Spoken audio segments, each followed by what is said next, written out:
नमस्कार मित्रों, मैं आज आपके सामने बंडूरा का सामाजिक अधिगम सिद्धांत लेके आया हूँ। इंग्लिश में से सोशल लर्निंग थ्योरी कहते हैं। मित्रों,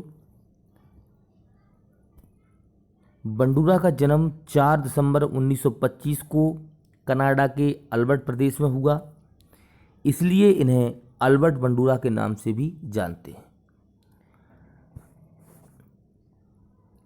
बंडूरा ने सामाजिक अधिगम सिद्धांत पेश किया। मित्रों, इस सिद्धांत को बहुत सारे नामों से जानते हैं।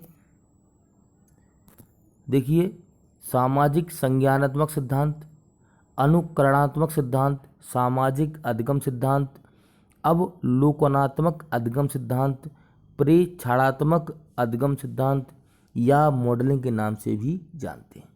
अब ये सिद्धांत सामाजिक अधिगम सिद्धांत का नाम ये कैसे पड़ा, ये मैं बता देता हूँ। मित्रों, उसके पहले एक बात कहना चाहता हूँ। अगर आप जीवन में सफल होना चाहते हैं, सुबह जल्दी जागिए और अपने लिए एक दिन के लिए एक टारगेट डिसाइड कीजिए और उस टारगेट को शाम तक पूरा करने का प्रयास कीजिए।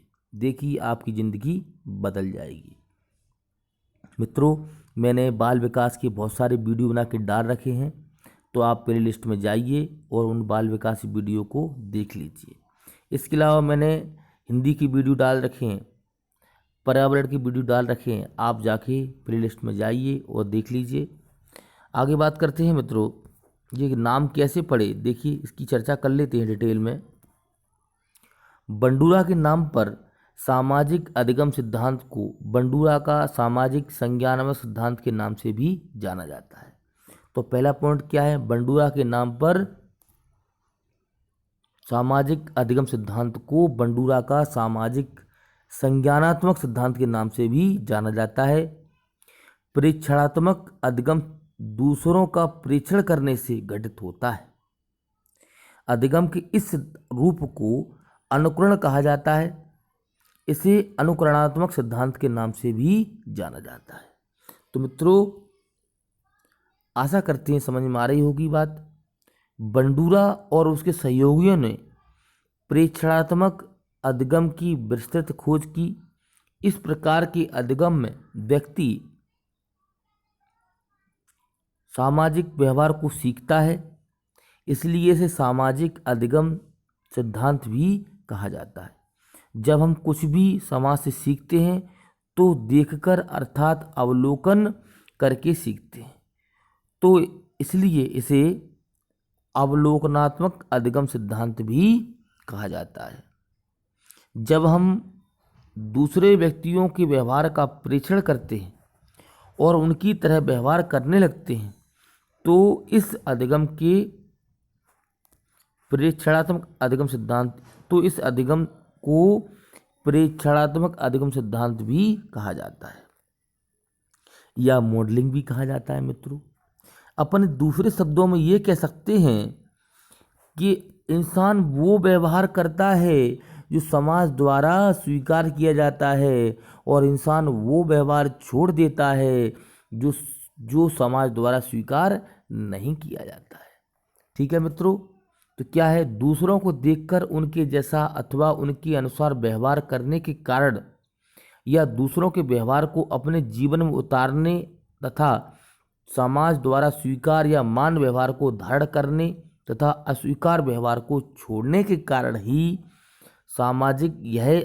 यह सामाजिक अधिगम सिद्धांत कहलाता है। मतलब मैंने बताया था, आप उस व्यवहार को करना सीखोगे जो समाज स्वीकार कर रहा है और उस व्यवहार को छोड़ दोगे समाज आपके व्यवहार को स्वीकार नहीं कर रहा है। मित्रों, आगे बात करते हैं। इन्होंने एक किताब लिखी थी, social foundation of thought and action. कौन सी किताब लिखी थी? Social foundation of thought and action. इन्होंने इस किताब में क्या लिखा? सामाजिक संज्ञानात्मक सिद्धांत की रूपरेखा प्रस्तुत की और अध्ययन के उपरांत कहा कि वातावरण के फलस्वरूप व्यवहार विकसित होता है। यह सत्य है। व्यक्ति जिस प्रकार के वातावरण में रहता है उसी प्रकार का व्यवहार करता है। मित्रों, इन्होंने क्या किया, बंडूरा ने कुछ प्रयोग किए।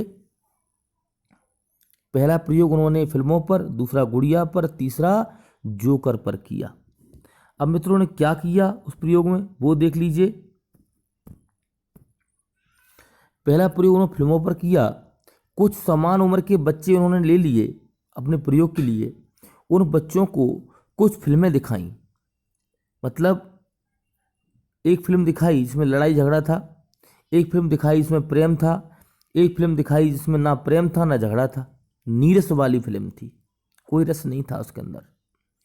तो कुछ बच्चों को, 50% बच्चों को लड़ाई वाली फिल्म अच्छी लगी, 30% बच्चों को प्रेम वाली फिल्म अच्छी लगी, और 20% बच्चों को ना तो प्रेम वाली और ना लड़ाई वाली कोई फिल्म अच्छी नहीं लगी।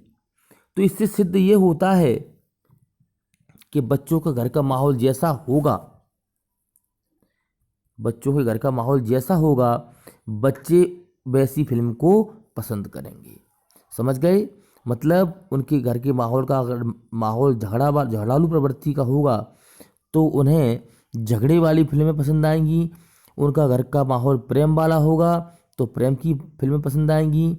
और उनका माहौल घर का अगर नीरस वाला, मतलब आध्यात्मिक तरीके का होगा तो ना प्रेम वाली फिल्म पसंद आएंगी और ना ही झगड़े वाली फिल्म पसंद आएंगी। तो उन्होंने क्या किया, बच्चों के घर का आसपास का जैसा वातावरण होता है बच्चों को वैसी फिल्म समझ में आई। तो अपन कह सकते हैं कि प्रेम, दया, स्नेह वाले लोग संभवतः उच्च स्तर वाले लोग होते हैं। आप याद कर लें इस बात को, जो प्रेम वाली फिल्म पसंद करते हैं उनका दिमाग तेज काम करता है। मित्रों, दूसरा प्रयोग उन्होंने किस पर किया, दूसरा प्रयोग उन्होंने गुड़िया पर किया। 1961 में दूसरा प्रयोग उन्होंने कुछ गुड़िया के फोटो कुछ बच्चों को दिखाए। एक गुड़िया थी, उसके फोटो बच्चों को दिखाए। उसमें क्या हो रहा था, उन फोटो में कोई बच्चा बालों को तान रहा था गुड़ियों की, मतलब तान माने पकड़ के खींच रहा था, कोई गुड़िया के सिर तोड़ रहा था, कोई गुड़िया के बाल बना रहा था प्रेम से, और किसी में केवल सादा फोटो था। तो मित्रों, एक बात आपको बता दूं, इस सिद्धांत का भी संबंध पहले सिद्धांत के आधार पर ही बंडूरा ने निकाला। और बंडूरा ने बताया कि व्यक्ति जिस प्रकार के माहौल में रहता है उसे वैसा ही चीज़ें पसंद आती हैं। तीसरा प्रयोग उन्होंने जोकर पे किया। मित्रों, इसी प्रकार से उन्होंने जोकर पे किया और उन्होंने देखा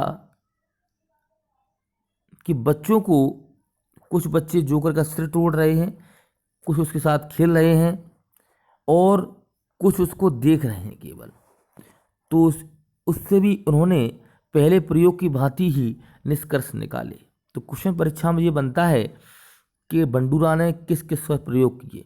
तो बंडूरा ने पहले फिल्मों पर, फिर गुड़िया पर और फिर जोकर पर प्रयोग किए। अब मित्रों, बंडूरा के अधिगम के 4 सोपान माने प्रकार होता है। क्या होता है? प्रकार। बंडूरा के अधिगम के 4 प्रकार बताए। व्यवहार को जानना तथा प्रत्यक्षीकरण करना या अवधारण करना, पहला पॉइंट। दूसरा, व्यवहार का स्मरण करना या धारण करना, इसे स्मृति कहते हैं। तीसरा पॉइंट, स्मृति को क्रिया में बदलना या पुनः प्रस्तुतिकरण करना, इसे अनुकरण कहते हैं। अनुकरणीय व्यवहार का पुनर्वर्णन करना, इसे अभिप्रेरणा कहते हैं।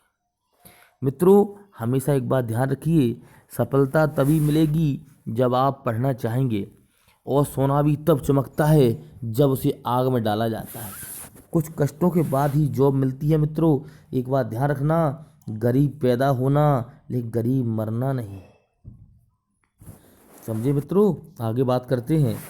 आप किसी को स्वादिष्ट भोजन बनाते देखते हैं तो आप सीखने के लिए संपूर्ण क्रिया का प्रत्यक्ष रूप से ध्यानपूर्वक अवलोकन करेंगे और आप सभी व्यवहार का स्मरण कर लेंगे तथा देखी गई विधि के अनुरूप कार्य करके भोजन तैयार करेंगे। और अगर आपका भोजन आपके अपनों को पसंद आता है तो अपने तो उससे आपको पुनर्बलन, मतलब पुनर्बलन माने फीडबैक, फीडबैक क्या होगा, फीडबैक प्राप्त होगा और आप भोजन बनाने की विधि को अच्छी तरह सीख लेंगे। इस प्रकार आप भोजन बनाने की नवीन विधि सीख लेते हैं।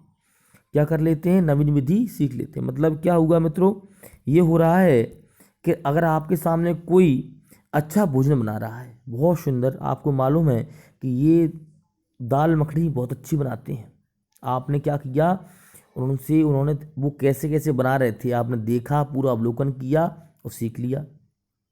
आपने वो दाल मखनी घर पे जाके किसी घर वालों को खिलाई बना के, और घर वालों को वो दाल मखनी पसंद आई, तो आपने उस विधि को संपूर्ण रूप से सीख लिया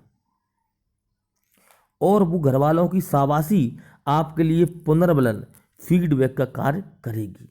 ठीक है मित्रों।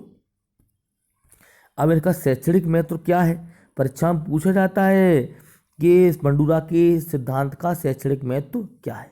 देखिए, व्यक्तित्व निर्माण में, मतलब आपकी पर्सनैलिटी डेवलपमेंट में सामाजिक अधिगम का सिद्धांत उपयोगी सिद्ध हो सकता है।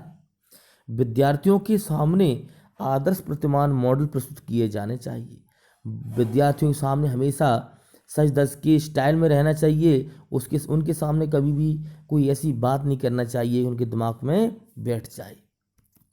विशिष्ट या असामान्य व्यवहार करने वाले विद्यार्थियों को प्रतिरूप द्वारा सुधारा जा सकता है। मतलब कोई विशिष्ट प्रकार का व्यवहार कर रहे हैं, ऊधम कर रहे हैं या मान लो परेशान कर रहे हैं, तो आप उनके सामने अच्छी तरह रहेंगे ना, तो वो आप जैसा बनने का प्रयास करेंगे। बालकों के व्यवहार में परिवर्तन तथा सुधार लाने में अत्यंत उपयोगी है ये वाला सिद्धांत। ठीक है। विद्यार्थियों अन्य व्यक्तियों के निरीक्षण द्वारा, विद्यार्थी अन्य व्यक्तियों के निरीक्षण द्वारा बहुत कुछ सीख सकते हैं। किसी व्यक्ति का निरीक्षण करेंगे, अवलोकन करेंगे तो बहुत कुछ सीखेंगे। बंडूरा का मानना है कि बालक अनुकरण द्वारा सीखता है, मतलब देखकर सीखता है, इसलिए टीचर को अपने व्यवहार में आक्रामकता नहीं लानी चाहिए। टीचर बालक को स्वयं के अनुभव व बच्चों में सफलता की दृढ़ विश्वास जगाकर या मोटिवेशन करके स्वप्रभावशीलता का विकास कर सकता है। मतलब बच्चों में टीचर मोटिवेट करके, बच्चों के अंदर एक पावर भर के, क्या आप ऐसा काम कर सकते हैं, यू डू इट, तो बच्चों को अंदर स्वप्रभावशीलता का विकास कर सकता है। तैरना सीखना, मोटर बाइक चलाना, रिपेयरिंग करना, सभी काम अनुकरण द्वारा बालक सीखता है। मित्रों, अगर वीडियो अच्छा लगा हो तो लाइक करें, शेयर करें और चैनल सब्सक्राइब कर लें। धन्यवाद।